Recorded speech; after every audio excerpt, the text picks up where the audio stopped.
Alright, so this is what you're going to need to make this roll up close-up mat. You're going to need a straight edge of some sort. If you don't have like a straight edge if you don't have a straight edge like this, you can just use a nice piece of straight wood. We're going to need our matting that we got from the dollar store. Obviously our felt.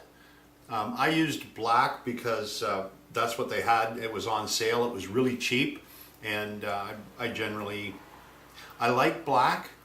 The only problem with it is it does show up every little fleck of, speck of dust and cat hair and stuff like that, whereas green doesn't. But A, they didn't have any green when I went, and B, I kind of like the black anyways. Plus, you're going to need some sort of X-Acto knife, some very sharp knife. And then last but not least, you're going to need some sort of fabric glue. Now, I've made quite a few of these things, so I actually went out and I bought this from a fabric place. If you're just doing one, I don't recommend it because this stuff is kind of expensive and it kind of defeats the purpose. If you're going to make a bunch of them, though, it might be a good idea. If you have a friend that's into sewing or does reupholstery or stuff like that, I'm sure they'll have some of this stuff or something similar. You could try using other glues, but I've found that fabric glue works the best.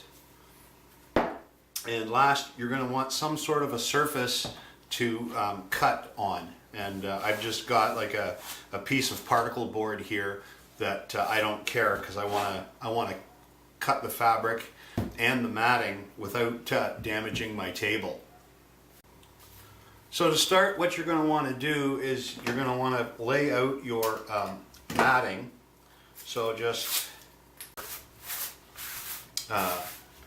decide how big you want your mat. Okay, now it's all personal preference. Some people like a large mat to work on, others prefer a really small one. So you can just take and use whatever measurements that you like. So roll out your matting and then take a measurement and decide on how big you want it. Now this matting is about 17 3/4 deep. So I figure if I make this about 24 or 25 inches long, that'll be good enough. So just go through and take your measurement and then cut it just a little bit, mark it a little bit bigger than what your final dimension you want it to be. So I'm going to go 24 inches, so I'm going to mark 24 and a half, let's say. So my 24 and a half mark is there. And then take your straight edge and line it up, trying to make sure that it's nice and square, and then just give it a good cut. Okay? And you can take the remainder and stick it off to the side. So what you want to do next is you want to cut your felt. And again, you want your felt to be a little bit bigger than what you've done with your mat. So I actually got quite a bit of felt because it was so cheap. So what I'm going to do is I'm going to lay this out, like I said, a little bit longer than what your mat is. And I'm going to make a mark here.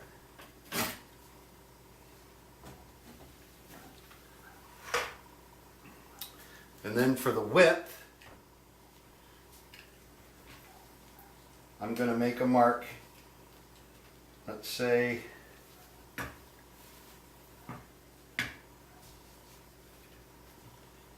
here.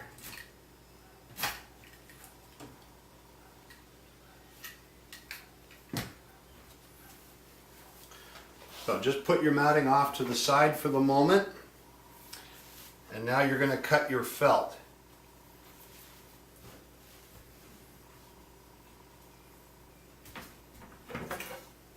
Again, take your straight edge, Try and get it as straight as you can.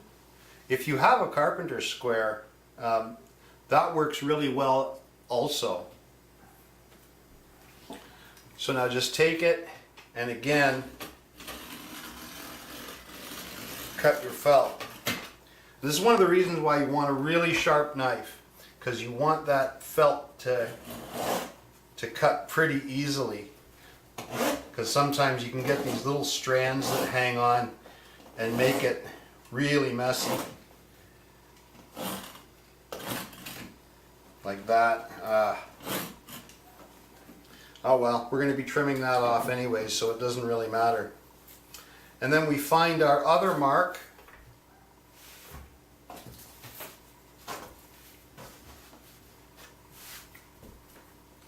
And now we're going to trim along this edge. Now my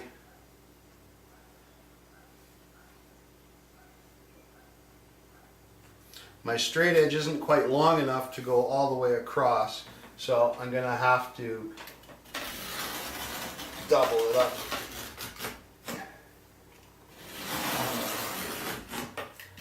So I take it now and I can just move it along that line until I get to the end, keeping it flush, and then cut the remainder.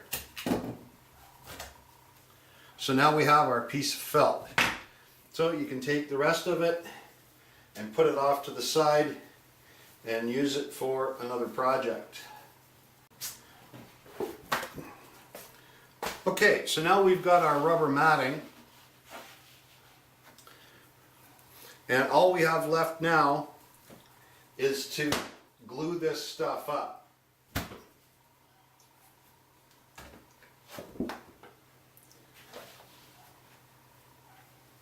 Now just double check to make sure that your felt is in fact overhanging on all the edges. Which it is. And that's good, because we need some, we're going to want some room to trim. Okay, so now the fun part of applying the glue. For this you might want to take some newspaper and spread it out, because this spray glue can kind of go all over the place. So I think that's what I'm going to do, because I don't want glue all over my dining room table. Okay, now that we've got that all done, we're ready to apply the glue. So with this, what you want to do is you want to apply the glue to the matting and then place the felt on top of that. So you want to give this a good shake, get it all mixed up, and get your felt ready to be put on. Give this stuff a nice even coat, but don't drench it. Okay, but you do want complete coverage. You don't want any dry spots, because if you do, the felt will lift up. So go through, give it a good spray. Now what we're going to want to do is, after we've given it a good spray, we're going to let it set for just a minute until it gets nice and tacky.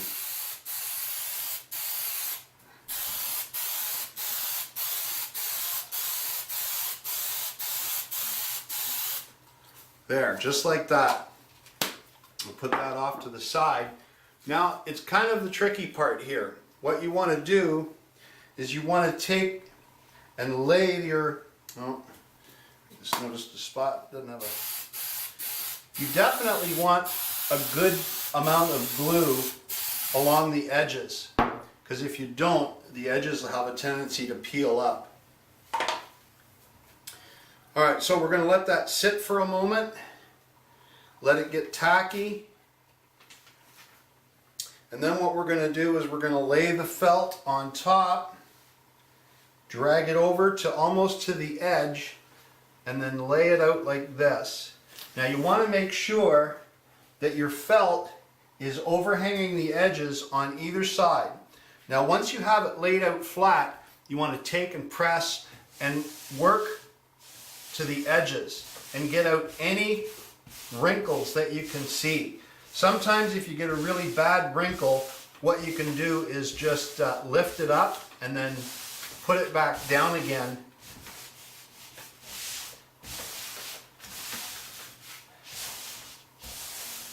So there,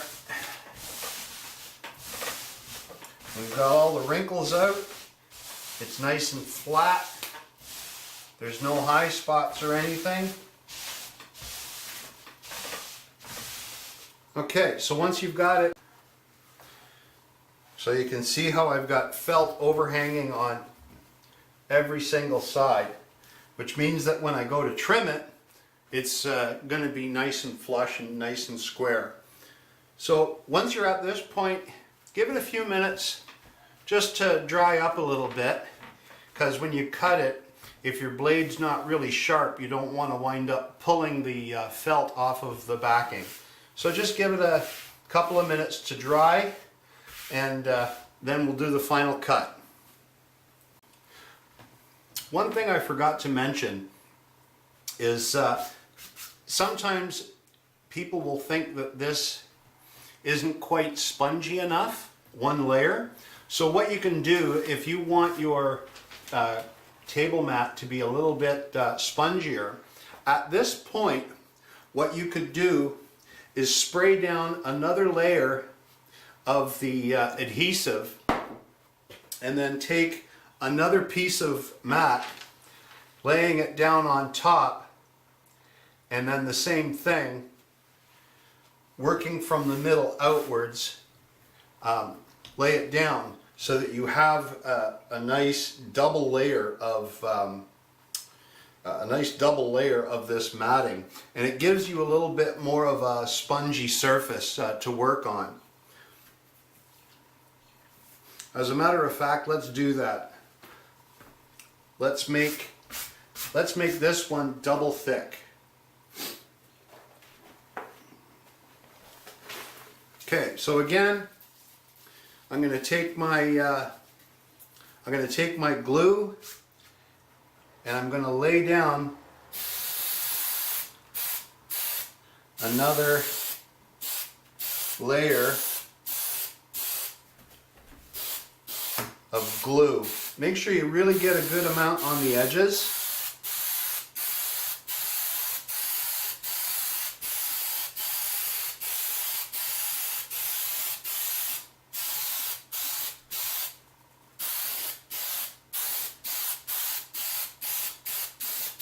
There, that'll work. And then the same process as before. Take your matting,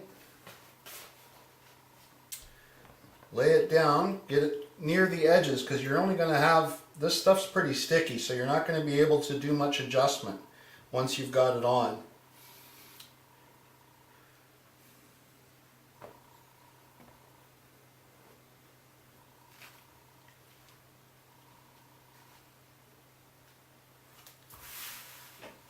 So get it on.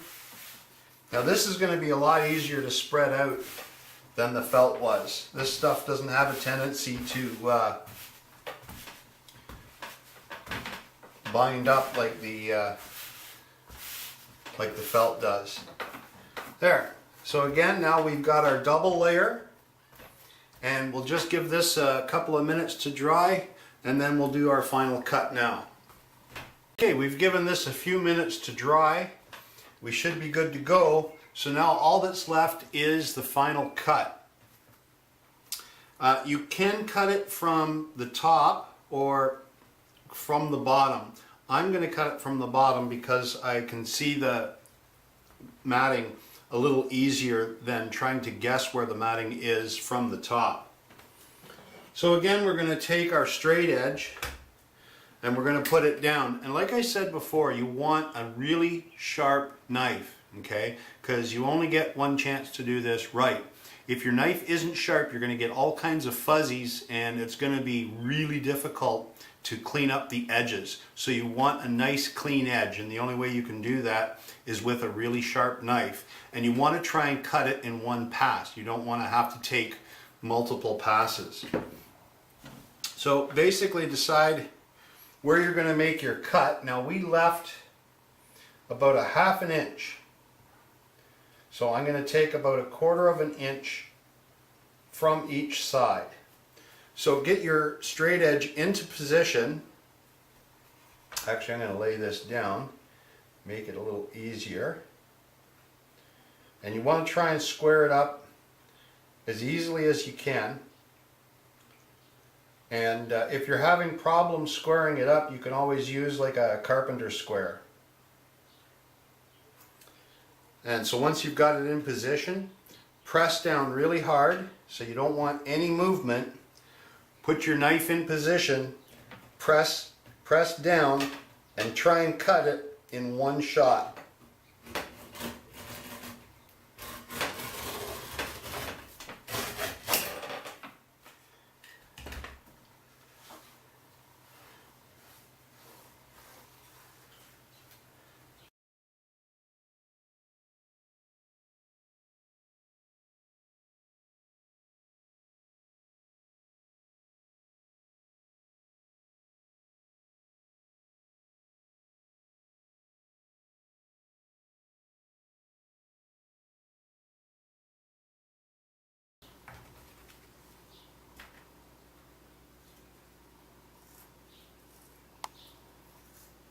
If you find that your edges are kind of rough, what you can do is you can go through with a really good pair of scissors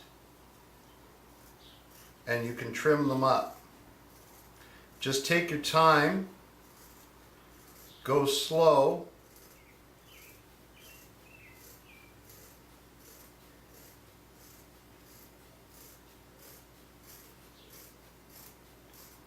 and you'll get a really nice crisp edge like that.